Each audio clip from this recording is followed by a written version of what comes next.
don't mean to be disrespectful. The shorts just came in from Lincoln Junior High School. Wow. Come in. Let me, hi. Wow. How are you doing? Bam, Lincoln Junior High. They call it back when they used to call them Junior High School. Don, do you know these people? Yes, absolutely. It's been a big surprise. How are you? And Peter? Yes, sir. Thanks for you came just in the right time. Just in the right time. Right time. It was just about to start. Just about to start right now. Oh wow, right. All right, what we're going to do is everybody knows everybody from everybody, which is good. So what we're going to do in honor of Mom, because not everybody knows each other. First of all, I'll introduce myself. I'm the youngest. I'm R.J. Robert Morris, and I grew up in this house probably longer than my other brothers because we moved here after I was born. Mom, what you do is when you see, you look around here, and we want you to feel free to look around, go upstairs, because you see, I'm gonna cry. I know. You're seeing my mom's life and what she represented. Nothing has changed since 1956. She made this her home, and she shared it with you. And the best honor we can thank is thank you for sharing with her. And I'm sorry, but I'm not. So, I want you to do what she would want you to do. Make this your home and enjoy. I want to just cover something real quick before we get on. It's not going to be long. Don, of course, is going to play and share. Jim is going to have some memories. But then we want each one of you to introduce yourself. And like Marcia went through her campaign where you got 2 minutes, you got 1 minute to say who you are, how you knew Mom, and maybe how she influenced your life or you really appreciated being with her. But I want to share something with you. I'll leave some copies around because this is what she would have wanted, and I'm going to just be real quick and bullet pointed. She would want you to write down everything you remember about her. That was good because you're going to forget. You're going to forget after a while. Don't keep all this stuff. You definitely share it.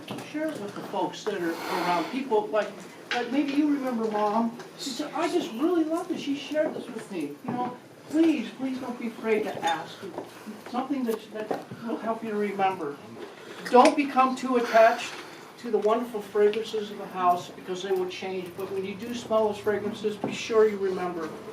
Ask family members questions about the person. I've learned something about Mom since I've been here. I really have. Don has shared things. Jim has shared things. Hey, didn't you know that these spoons belonged to her mom? What spoons? What? Those on the wall? You know, there could have been a picture of, Alfred Hitchcock up there. I wouldn't have known. So we lose those things. Last words are meaningless. My mom heard in her heart every word you said, and she remembered those last words when you were there. And then going on, don't think of it weird if you're not crying. Well, I'm crying now. Be extremely angry if you need to be. It's normal. Don't bottle up anger.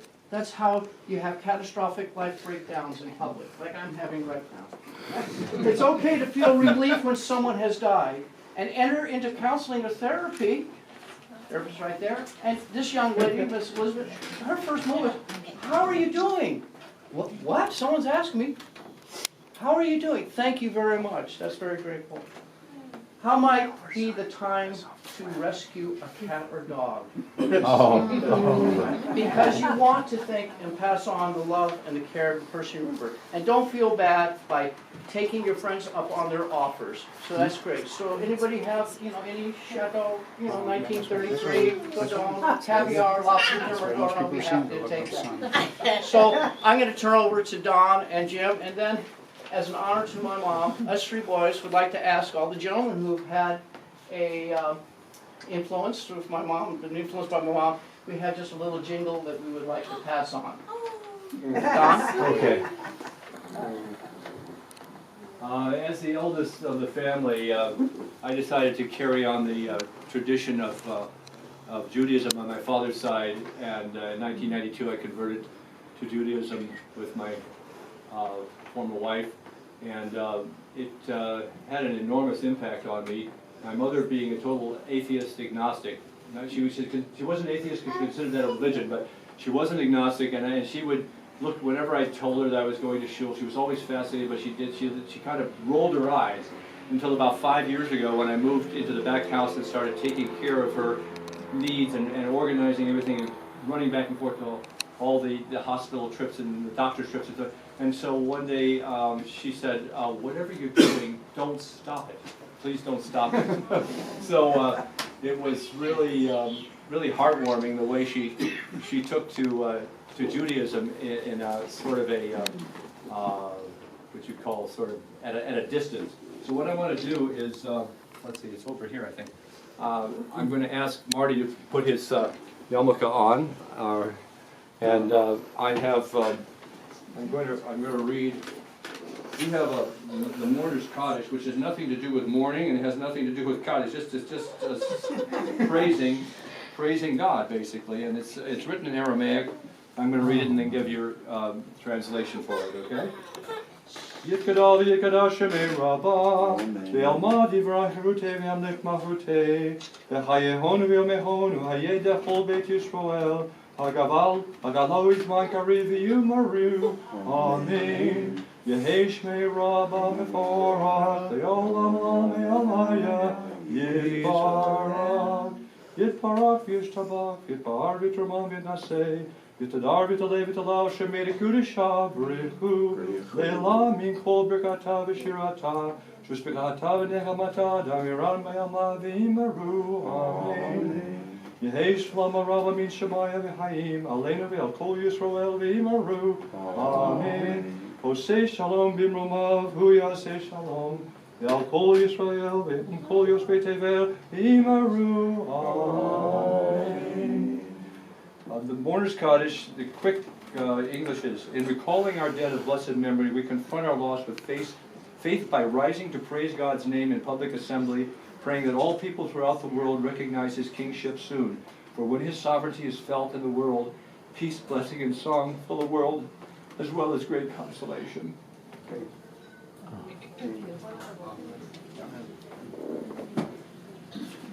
Jim?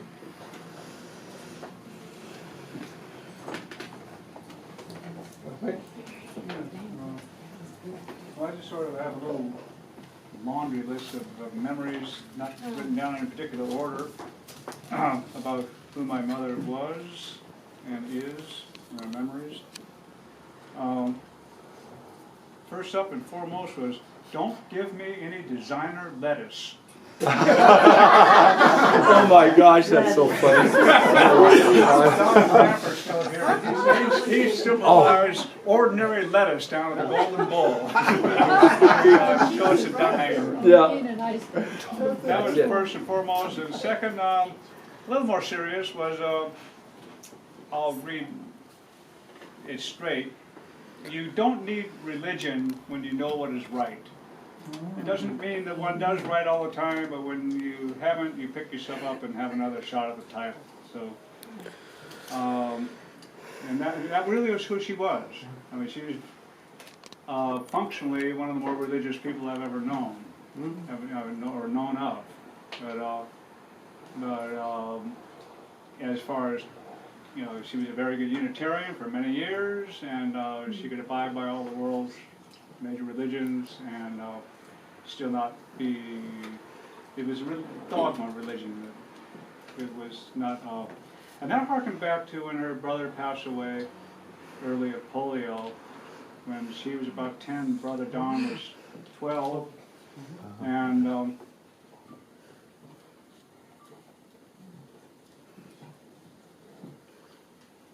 I can't do it. Can't do that one. So then, let's see, I'll go down here to, as far as, I have a tie on in her honor, because she was a real American, and she always talked about this way back, way before over the Hillary and Strumpet running around talking about Americans. There were real Americans wandering here and about, you know, and during the Depression she talked about how Daddy, you know, was working hard, and we scrimped and saved, and he had to take 2 pay cuts, at least one of which he took voluntarily, so that some of his co-workers could have a job. So, and how everyone rich and poor, all across the neighborhoods would remark, but how wonderful it is that we're living here in America. Even though it was the excesses of American Wall Street that had put them in that whole predicament to begin with. So they still were, bona fide Americans. Of course, she would have been a Rosie the Riveter, but she went to school, so she wound up in New York working as a secretary, and no one could talk to anybody about anything, but she knew, of course, that her loose lips sink ships was a little more important than others, because all the people she was taking shorthand for, stenos for, were like leading physicists and other highfalutin people. So it turned out after the war she discovered she was working on the Manhattan Project. So that was, and then she came out to California. As a kind of, she was a woman's liver way before that was ever a word or an idea. Hopped on a bus, grimy bus, you stopped, you either used the restroom or you got something to eat, but you did not have time to do both, and you had servicemen, there was a real recession going on, and she came to Santa Monica and said, this is where I'm going to stay, and she did, just that. So, let's skip down here to another social commentary. People, to whatever things you see people doing, that like, yeah, they can do that, but it's odd, well, they aren't doing it because they want to. They're doing it because they can. Yeah. So that was rather true. Julia Roberts, there's nothing there.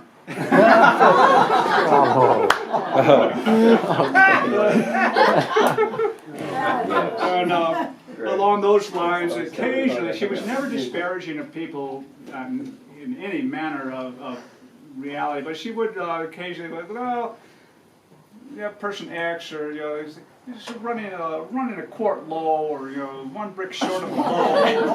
She had a whole list of those expressions. Front porch light burned out.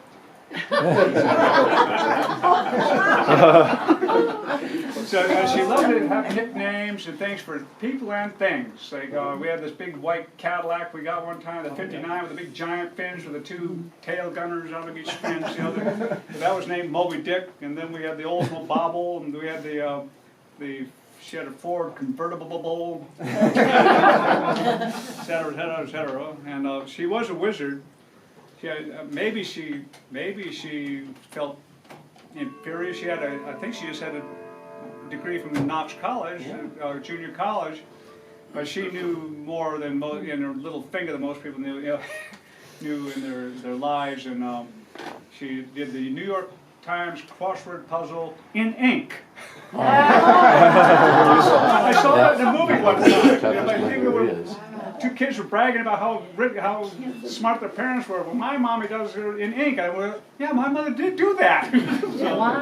And Jeopardy, shorthand, Jeopardy scores, and et cetera, et cetera. Dogs were Boing, boxer Terry Rockines, those are more names, and they did. She was instrumental with my father of why when you look out this window, you don't see oil rigs out there, Like you do in South and you don't see an offshore freeway that was going to be built past here to connect the 101 up by Oxnard. And she did exhibit sometimes, as some of us do, the Fletcher Madness. So that's what this is all about. These are dime a dozen at Party America now. But this, she bought a mail order, probably 10 of really good quality Yankee dollars 20 years ago when they were new. Christmas ornament with a little flashing lights on it, and so I just found I scraped the old batteries out and put that on. And does any of that pass down the family? Well, not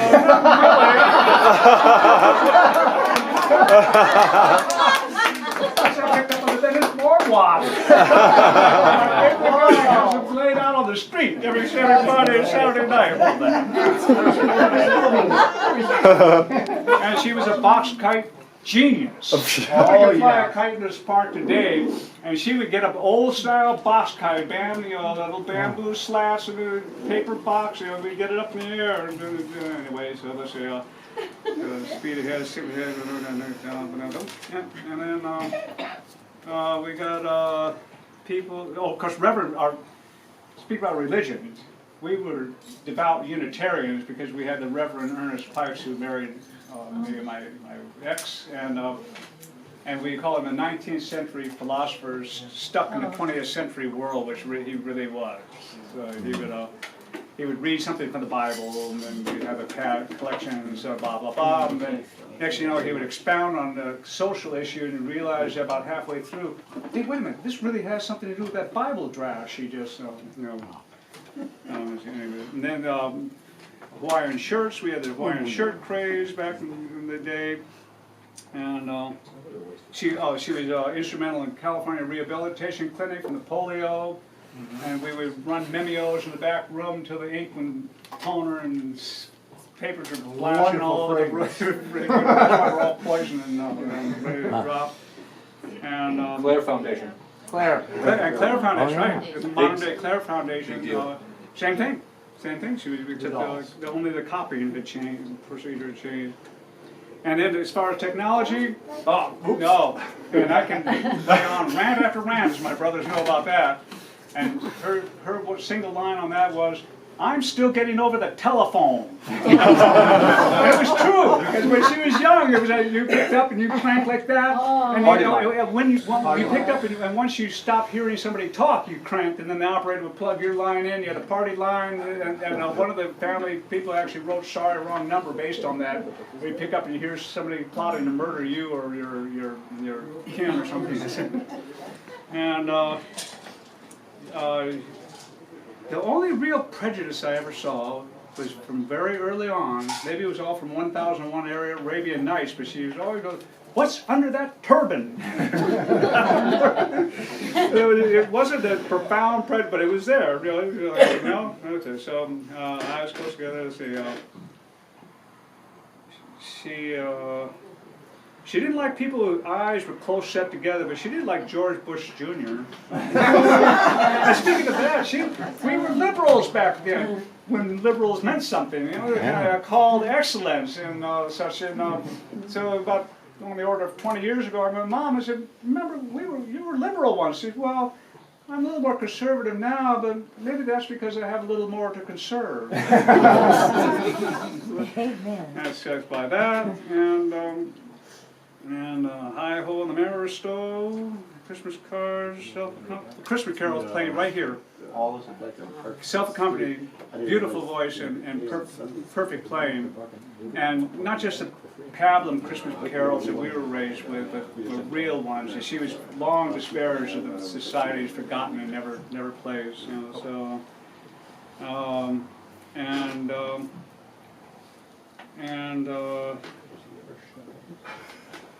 then the final one was, so some groups of people, they never will be missed. And finally, when she passed away, there's a Mozart thing that's been there for decades.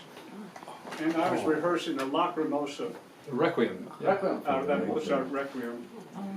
And I say Mass when I did the Mass, also the Requiem. And that's one of the more beautiful movements of that kind. It was fitting. Thank you. Nice. How